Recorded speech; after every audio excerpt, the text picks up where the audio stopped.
As we saw at the end of chapter 4, when we were applying the Newton-Raphson method to a system of nonlinear equations, you recall there was an issue with approximating derivatives that came up with computing the partial derivatives associated with the Jacobian matrix. And that's where we're going to pick up here in chapter 5 in terms of how we can approximate derivatives. Now, this gives us the opportunity to estimate derivatives without actually knowing analytically what the derivative is. So when you were taking derivatives and looking at differential calculus in your freshman courses, of course, you would learn, given a function, you would apply a formula and determine what the derivative was, and then you could evaluate it.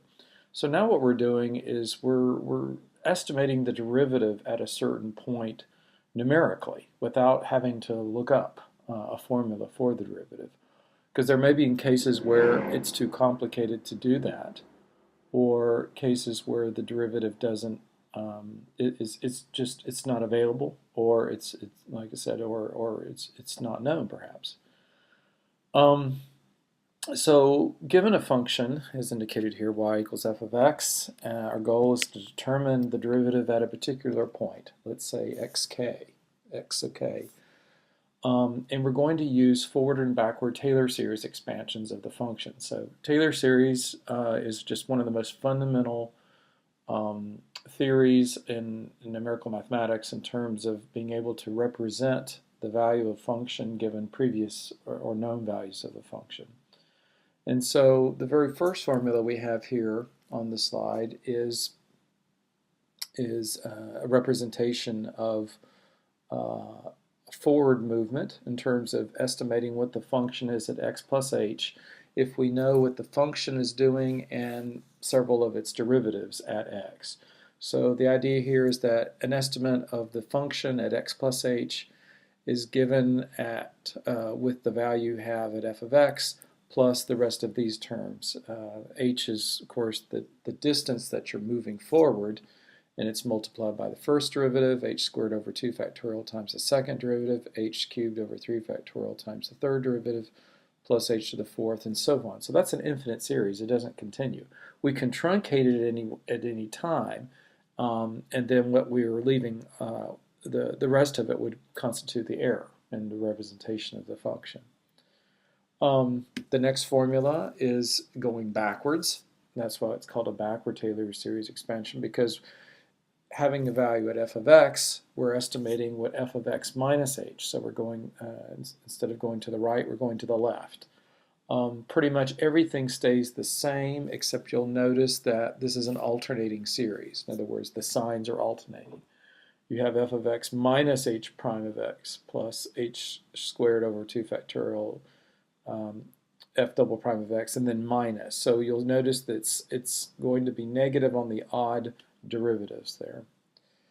And then you can, again, just replacing h with other values or functions of h, you could easily derive a rule for adding f of x plus 2h. You can see basically we're just substituting 2h wherever we had an h before. And similarly, down here at the bottom, you can take a farther stepward back, x minus 2h. So all of this is just based on the very first formula, which is just a representation of Taylor series, a forward expansion. So these are ways that we can estimate, again, the function at another point, farther down on the x-axis, or to the left of the x-axis, or maybe x represents time, could be forward time or backwards in time, just depending upon what the application needs. Now, what's interesting is if you take combinations of those expansions, the forward and the backward, again, just so we understand the notation, if we were to take the forward expansion, which had this as the left-hand side, and then we took a corresponding backward expansion involving f of x minus h, and if you went back to the previous slide and you added those two expansions, the two right-hand sides together, this is what you would get. And what's interesting is you would get twice f of x, but all of the odd derivatives would go away because of those alternating signs. So that expansion there only has even derivatives. The same would be true for adding or subtracting 2h. So again, even order derivatives. And what's the second representation is just suppose you subtracted the two expansions. Take the forward one and then from it subtract the backward one. You would get this kind of an expansion, and notice all the even derivative terms would go away. So there's only odd derivatives involved. All right. So it may not clear up where we're headed, but again, we're trying to approximate a derivative, so we need to have the ability to represent the function changing through time, because remember, the derivative is the instantaneous rate of change of your function. The limit, as you remember, of f of x plus h minus f of x all over h. So we're just trying to use Taylor series so we can get a representation of what that movement must be like in the limit. And I want you to notice something very careful. I want you to pay attention to the second difference of the expansions. Look at this very carefully. And keep in mind we're trying to approximate a derivative. Well, there's the derivative term right there. So if you were to just pull that over to the left and pull everything over, you actually could get a representation of the derivative as f of prime of x. You'd have to divide by 2h, but you could get it as this f of x plus h minus f of x minus h all over 2h, and then you'd have those other remaining terms which could be represented as an error. It would be order h squared because you're going to divide through by 2h. This is key. What does this say? This shows you a way of approximating a derivative if you're willing to advance a small step as well as go back a small step. See how the function is changed relative to this small step divided by 2h. That slope would sort of give you an estimate of what the derivative might be doing at x. And that leads us to the next slide then, because that is exactly what it's called the first central difference approximation for a derivative. In other words, you can approximate the first derivative using this formula where it takes two evaluations of the function, and the truncation errors, if by just stopping there, that's going to be the error, and it behaves like h squared. So the error in using that as an approximation, you can see, is order of h squared. If h is too big, if very large, you've got a large error, and that's not going to be, this formula is not going to give you a very good estimate of the derivative.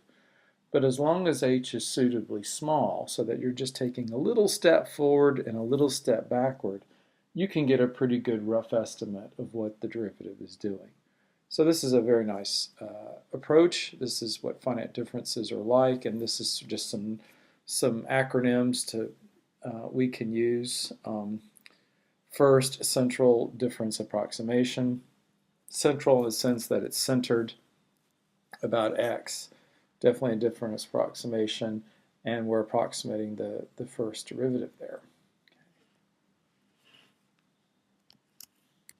You can continue this strategy by looking at these other, going farther down those right-hand sides and taking and pulling out higher order derivatives, and you can actually come up with a finite difference representation for the second derivative, and here is its formula. What's different? Well, it takes three function evaluations. Error is still of order h squared. And here's the third derivative. Notice it takes four function evaluations. If you went to the fourth derivative, it takes 5. So, so it takes one more evaluation than the order of the derivative to approximate it. But notice all of the errors are order h squared for all of these approaches.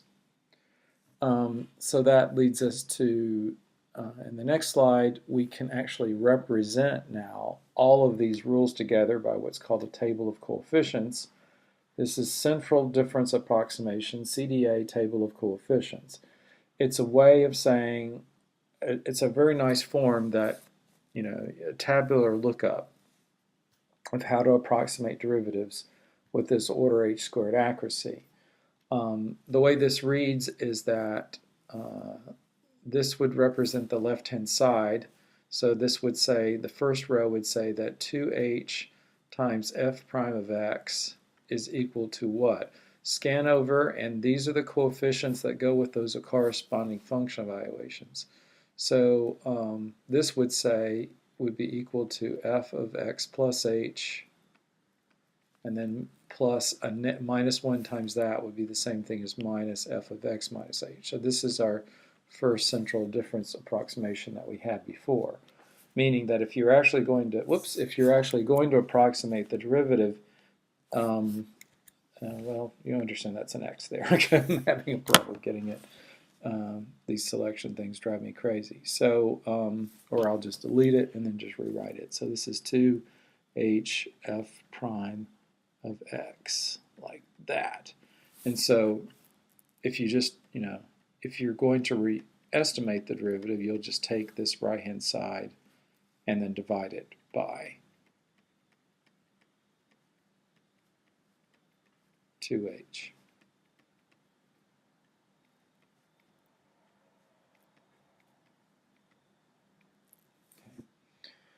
Similarly, this next row tells you h squared times the second derivative at a point x should be estimated by a linear combination of 1 times f of x minus h minus 2 times f of x plus 1 times f of x plus h. And then if you're just isolating the second derivative, you'll divide all that by h squared. So this is a nice little table that, could easily be looked up. It could be programmed very easily. You could have a function that just simply pulls off the corresponding coefficients as necessary. And again, just keep in mind the first derivative needs 2 function evaluations, the second needs 3. It's the number of non-zeros you see in that row. Now, there are cases where you don't have the luxury of evaluating a function a step ahead plus h as well as x minus h. There could be boundary issues, approximating the derivative near a boundary, for example. So that leads us to another set of approximation formulas called the first non-central difference approximation. So keep in mind this word non-central. So you won't have something like f of x minus h and f of x plus h. So specifically, here's a representation of a non-centered difference approximation where you move a step ahead from where you were at f of x, divide by h, and then here are the rest of the terms that would be left over if you did that. And that's coming directly from Taylor series. The big difference here is it still only takes 2 function evaluations like the center difference, but the error is not as good. So that what you're truncating acts like h, not h squared. So typically this won't be quite as accurate as the centered difference, but sometimes you don't have the ability to, again, evaluate f of x minus h. Similarly, you could have the first backward difference approximation. This is a first forward, this is backward because you were at f of x and you went backwards to f of x minus h. Again, the error term acts like O of h rather than h squared, so it's not as quite accurate. But this should make sense that it just depends on what data you have available. Can you given x, can you make an approximation in forward in time and have no problem, or can you use a value of x minus h backwards? So you're either using these two at the first two or the second two, depending upon your application. But again, these are called the first 4 difference approximations, FFDA, and the first backward different approximation, FBDA. Just notation to help codify them. You can also have a 4 difference approximation for the second derivative. Why is it forward? Because if you knew the function f of x, you would need to know it at x plus h and then f of x plus 2h. So you have to take another step forward. The error again, these forward difference or backward approximations are not as accurate as the central difference ones. So just remember that. And so now let's just look at the table of coefficients for the first forward difference and the first backward difference. Again, here's the first forward difference. How do you read this off? The first row would tell you that the formula would read h times f prime of x is equal to minus f of x plus 1 times f of x plus h. Or you easily could say that it's just f of x plus h, as we did before, minus f of x. And that would be equal to h times f prime of x. And so your approximation to the derivative would be just taking this left-hand side and dividing it through by h.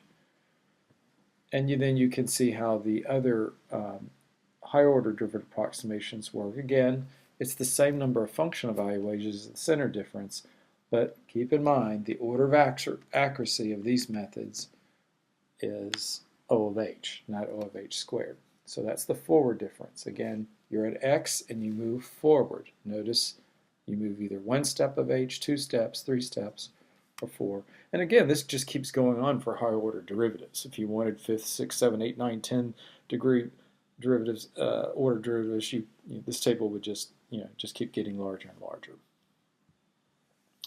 Backward, it's very similar. Coefficients are a little bit different. They're not exactly the same, and they're not quite transposed either. But again, if you had f of x, you would need to go back 1 step, 2 steps, 3 steps, and 4 steps.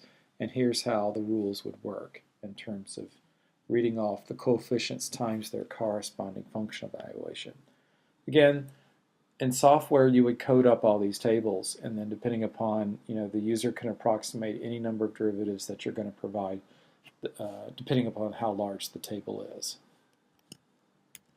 So a question arises, well, the central difference formulas seem great in terms of O of h squared, but again, maybe some applications you're not going to have the ability to move forward and backward to approximate the derivative at x. So how could you produce a non-central difference formula that had the better truncation errors? In other words, where the error acts like O of h squared rather than O of h. Because keep in mind, for small h, that will be a much smaller value. H squared will be much smaller than h when you're less than 1. So, well, it can be done. Doing a little algebraic combinations with our Taylor series, you can actually come up with what's called the second forward difference approximation. The other ones are called first order, the first forward difference, and had O of h squared.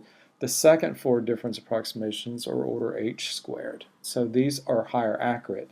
But here's the big difference. Remember, if you go back to the previous tables, you'll notice that the forward and backward difference only used, for example, for the first derivative, 2 function evaluations. This one's using 3. So it takes 3 function evaluations to get this order accuracy. Now, if you contrast that with the central difference formula for f prime of x, it only needed 2. So here's the price you're going to pay.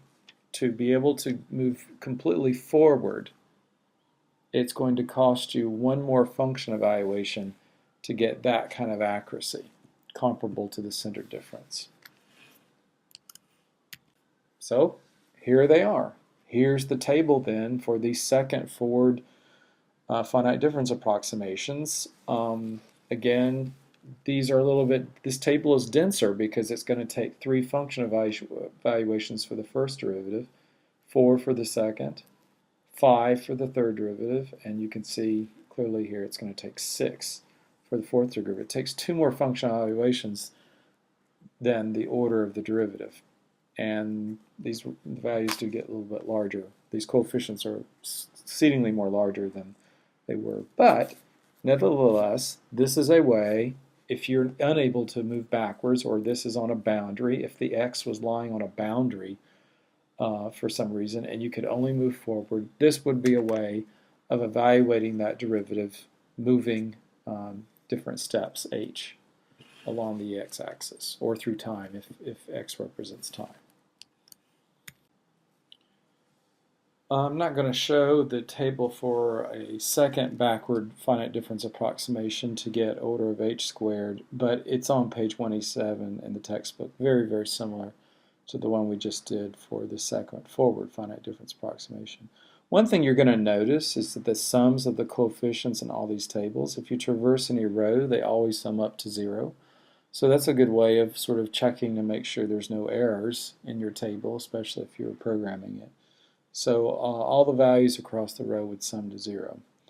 And of course, when h is taken to be very, very small, you have to be careful that when h is very, very tiny, f of x and f of x plus h are not very different.